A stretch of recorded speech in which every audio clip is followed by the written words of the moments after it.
Hey guys, the Jericho 2 here for runintones.com with episode number 6 for my mini course, Red Line Mastery. The title of this episode is I Ain't Going Anywhere.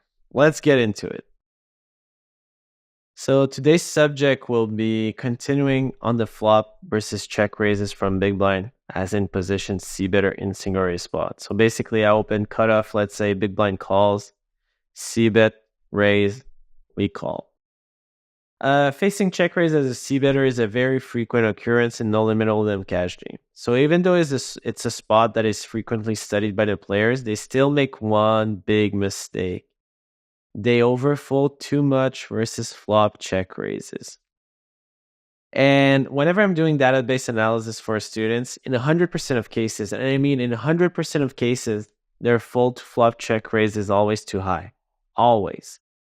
And they seem to struggle with this. I'm not really sure why. I guess something is like, it's not that natural. The 3-betting flop frequency is surprisingly accurate though. But it's the floating frequency that is usually off by some combos. Most of them will also have a fold to flop check raise in the mid 40s. You kind of like 43 to 45, and you kind of want to have that like at 33%. And so we'll have a look at my database and check my fold to flop check raise on a big sample size. So my 500 NL database, almost 800 KN. So we'll have a look at that. And then we'll try to uncover mistakes behind those overfolds through 4 different hand histories. So first off, let's take a look at the database. 500 NL, almost 800 KNs. And this would be the fold to flop check raise, 32%. So pretty good number, just being sticky overall. A bit low, but it's all good. Back to the PowerPoint. I often get asked this, like from my students and some people that ask coaching from me, like, okay, I'm folding too much versus check raises, but what should I be calling more? Like, I'm not really sure where these overfolds are coming from. And that's a fair question. Like, it's hard. Okay, I'm doing something wrong, but what am I doing wrong, right? So the few hands that I can list here usually is going to be like overcards that unblock big blind's bluffing range. So you want to be sticky with those. By unblocking big blind's bluffing range, I mean, let's say it's like 10-9-3, two-tone flop, spade club. Usually you won't want like ace jack with a club there just because you block a lot of the backdoor club hands that big blind is going to be raising. So that's one example. Good ace high hands. Okay, that goes without saying. Good backdoor hands. So yeah, you can make nut hands, runner. Pairs to the board. So that's important. And pairs that are not from the board. This is something that people tend to overfold from my experience. And so, yeah, we know that we have to be sticky. So we're going to take a look at 4 different hands of mine that are going to, 4 hand histories of mine that are going to highlight this, that we need to continue wide to be a pain in the ass for the opponent. Basically, we don't want to be overfolding the flop at all. So let's keep in mind though that the continuing range will always be sizing sensitive. This is something that people often forget, like knowing what to call. Like you need to take into account the size. So the smaller the raise size is, the more we are allowed to continue, and the bigger the raise size is, the more we must fold. The other aspect to take into consideration are the positions. So a big blind raise versus a UTG C bet is going to be way stronger on average than a raise versus a button C bet. So yeah, you have to be wary of that. So first hand we're going to take a look at is here. So we open button, big blind calls, C bet range, queen 7 deuce rainbow, get raised. This is an easy call, and I've seen a lot of my students fold here, like pocket 3s, pocket 4s. And I understand the logic behind that. I really do, because it's hard to improve with pocket 4s. If you're raising a queen, you're basically dead. There's 2 overcards. Even if big blind has king jack, like he has a lot of equity versus you. I get it. The one thing you need to remember though is that a pair is very high in our range here. We open pretty wide from the button. So when we're c-betting range and we're getting raised, there's no way we can fold a pair here. We have to continue. And big blind's gonna have like 8-6, 6-5 for raises, king 10. Like it's gonna have lots of stuff. And I'm just gonna showcase this by showing you the sim here quickly. So boom, tech, bet, raise. No, king 10, king jack. What did I say? 6-5, 8-6. Okay, it's all in there, right? King 3, king 4. It's super wide. Bet, and we're gonna do a decent amount of tree betting. We're not gonna focus on this today, but it's good to we're focusing on the calling aspect. But it's good to see that we're three betting that much here. And yeah, fours like snap call. We're never folding a pair here. Ace sides are gonna float pretty wide. Even the offsuit ones like ace jack off, like almost gonna be three betting, but we can float some too. And yeah, ace nine of ace nine every. I thought ace nine of spade will continue. It's ace 10 of spade that you start to continue. Ace jack of spade. Okay, ace nine you start folding the spade combos. But yeah, every backdoor is continuing. King 8 of clubs is continuing like backdoor. King 6 you fold. You really like having those two overs to the second pair to continue here. Jack 9 gonna continue. Two overs to the 7. Like lots of straight draw potential. You can see the offsuit hands like King 10, King Jack can continue. Seems pretty wide. Jack 10 folds, which I get, like you don't have an overcard. You can call 9-8 off. Like that's pretty sick. I mean, you're gonna turn a lot of open-endeds or a lot of straight draws, so I understand, but still that's like insane to me. 9-6, you have to call that. 8-6, you have to call that. 8-5, you have to call that. Like 6-5, 5-4. Those are really wide, like they do have nut potential. That's why we're calling them 10-8. So yeah, like lots of pretty sick calls, and we're folding 41% still, which is pretty high, but we're still calling so wide. So yeah, just have to be sticky there. We're gonna go to our next example here. Cutoff this time, big blinds, bet 10-10 deuce, get raised, call. I would show this example to my students and they would say like, why are we calling here? Like, what's the deal? We don't have a club, like I would understand if it was ace king, but like ace jack, why are we calling here? The two suits are really good because we don't block any of the bluffs. Like, yeah, obviously it would be better to have a club, right? Because we have more equity. But like not having a club is also okay because we're not blocking the club bluffs, the flush draws. But the most important thing is not having a heart here because we're not blocking the backdoor bluffs. And we have two overs, which is really good too. So I'm going to show this to you in the sim. Here we go. Attack, bet range. Gonna raise a lot, 30%. That's a lot. And no 3-betting on paired boards. Most of the time, Pi doesn't 3-bet on paired boards. After c-betting and single raise spot. And then we can see is it spade, diamond, or diamond spade? Doesn't matter. Both basically are calling 2/3, folding 1/3. So yeah, we can see that you have a club, you're basically like always calling. If you have no heart, no club, you can still call. Ace 9, just being sticky with a club. I like that. Ace 8 too. King queen off here. No club, no hearts. You can call like king jack off. No king queen off. You can queen jack off. You can even call queen jack off. No heart, no club. That's pretty sick. King queen suited spade or diamond can still call. Queen jack as well. Well, that's pretty wide. The ace sides are gonna call the backdoors, flush draw ones, but I think the king eyes you need the backdoor straight to go with it. Yeah. No, yeah, you need it. Yeah, king nine, yeah. So that's the cutoff there. Jack eight, uh, hearts you can call, I guess, because of the backdoor straight. Yeah. This one is so sick. Jack nine of spades and Jack nine of diamond. Those are call. And I assume it's because you block 10x pretty well.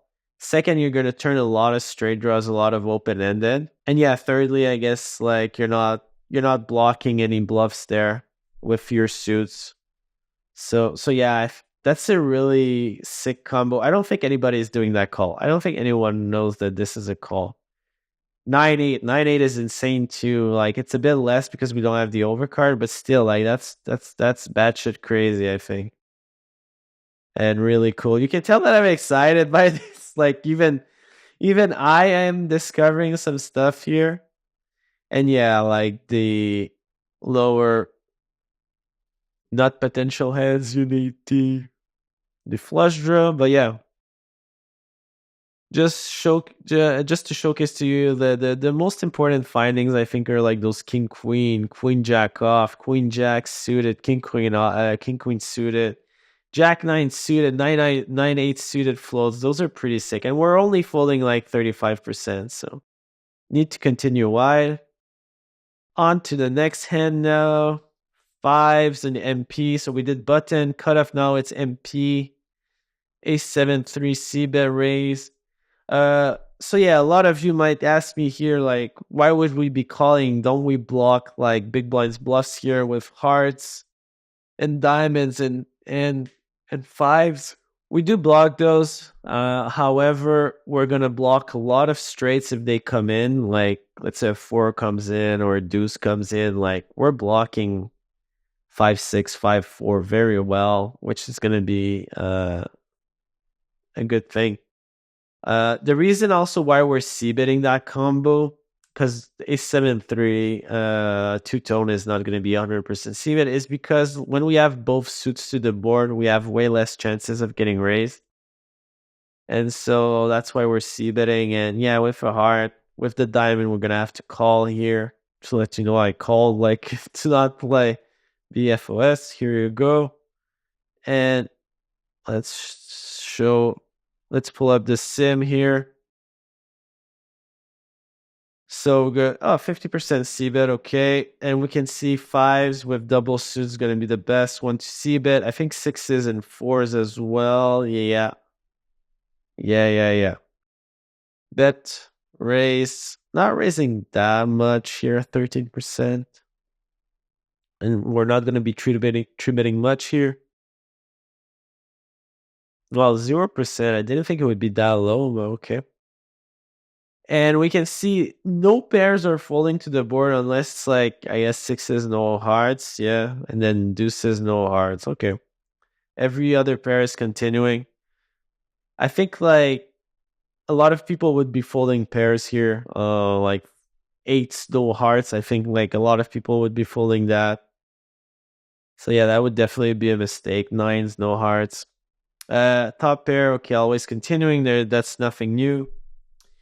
So the king eyes are going to be continuing, I guess. Yeah, if you have the king of hearts. Okay. And then the rest is like more or so like standard like flush draw. There's a bit of like jack 10 of diamonds call here. That's very rare. 10-9 of diamond. Okay, that's a really, really nice one to have here. Is 10-8 too? 10-8, well, 10-8 is like 100%. That's a really sick call. I don't think people are doing those calls.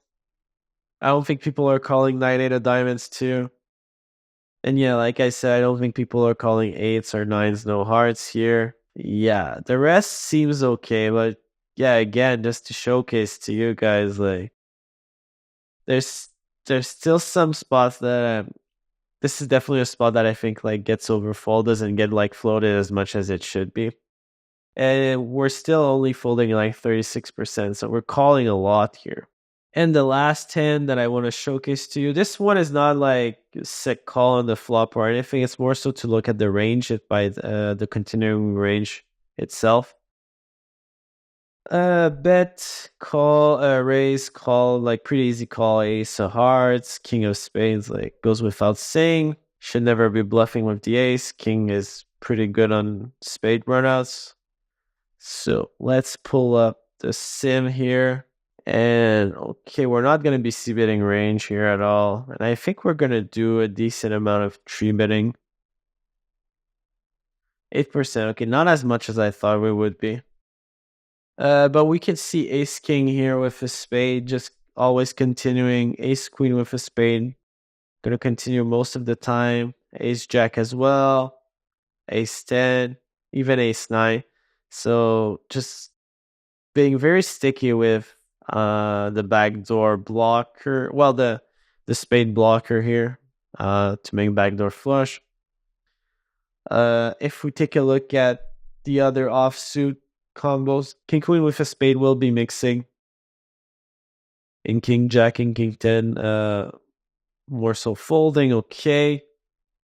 And then the king eyes here with the back doors are gonna be mixing the lower you go. I think those hands might get overcalled though. The king 9, king 10 of clubs. I don't think people are folding those. King 6, king 5. I think people find the folds for those, but yeah, the king 9, queen 9 of clubs, I don't think people are folding. Queen 10 of clubs, I think people are always calling. Queen jack as well. However, I think people might fold like 6s, no spades here. 5s, no spades. Yeah, I think they might fold that. 10, 9, 10, 8, 9, 8, 8, 7. The rest is pretty standard. I think this one is a good example of some hands that people might fold and some hands that people might overcall here. I mean, those are not bad calls by any stretch. It's just that you need to mix them.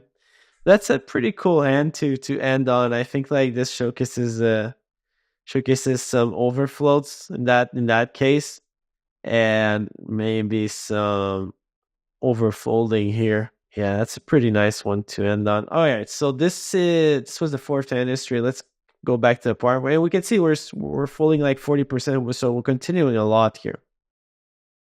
And PowerPoint, okay. So what did we learn? One of the reasons Pio floats wide versus raises is because it has position. So it's allowed to continue a bit wider just because it's going to play much better than if it wasn't out of position. Overall range advantage for in position on most boards versus big blind. So in that last 10, like the 8-7-3 two-tone, we're going to have range advantage, even though it's not the greatest board for in position, just because we have aces to kings, queens, jacks. Big blind's not going to have those. Yes, big blind will always have threes, and we're going to have it in like some amount of time, but that's like the only combo that big blind has an advantage on us. Like 8-7 is going to be the same amount. Maybe even we're going to have even more 8-7s because it's going to be tree betting some of them pre, 8s and 7s going to be the same. So yeah, it's just like we're crushing there, even though it's not the best board for us still. So that's why I'm talking about range advantage. Playing out of position in a big pot sucks. What I mean by that is, if let's say in the last hand, big blind is raising jack 10 and we fold 6s there, like no spade. Like he's just like he's doing so good. Like he raises his gut and then doesn't have anything to do anymore. Like we need to punish him. He's gonna be raising a lot there. We need to make it hard for him to win the pot. We need to continue wide. We need to not overfold versus his raises there, just because he's gonna have so many of those like jack 10, king jack 1 spade, stuff like this. Like you need to be sticky there. Make him work for the pot and make him play out of position in a big pot. That sucks too. So yeah, that's what I mean by that. It's important not to be blocking big blind's bluff when calling a raise. So yeah, that's why I was talking about the backdoor flushes potential. This is let's say I wanted to call ace queen off in that last hand. I don't really want to have a club there because I'm going to be blocking a lot of the bluffs there. He's going to be raising club hands pretty often. So we want to be wary of that. Just make sure you're calling off the right combos on the flop. And let's not forget to be positionally aware and sizing sensitive. Like I mentioned, a raise versus UTG C-bet is much different than a raise versus a button C-bet. And 3x is different from 7x too. So yeah, let's just keep that in mind. Always adjust with regards to the position and that you're in and the sizing that you're facing. So yeah, calling flop raises and being sticky will help with red line losses. Getting your fold to flop raise percentage down from like 45 to 35 will be beneficial for your overall game and your non-showdown winnings. You will be tougher to play against. Flop raises don't automatically result in a fold half the time against you. So this is something that I mention a lot to my students. Let's say one shows up to me as like a fold to flop raise of like 46%. Like, dude, like I can check raise any two versus you, and you're gonna be folding half the time. Like I'm just printing there. You can't do that. You can't allow that. So you have to be sticky for. You have to call wide because of this too. Otherwise, it's just so easy for big blind to be printing there with raises. And another thing that is good when you're calling a bit wider, as you're supposed to, is your turn range won't be so narrow anymore. Bluff possibilities will open up for you on later streets. So yeah, you'll have some cool bluffs that you can do on later street. It's gonna be easier to navigate to because you're in position. So yeah, lots of things going on there. So yeah, guys, this was the Jericho 2 for runitones.com, episode 6. I ain't going anywhere. I hope you guys enjoyed it, and I'll see you in the next episode. See ya.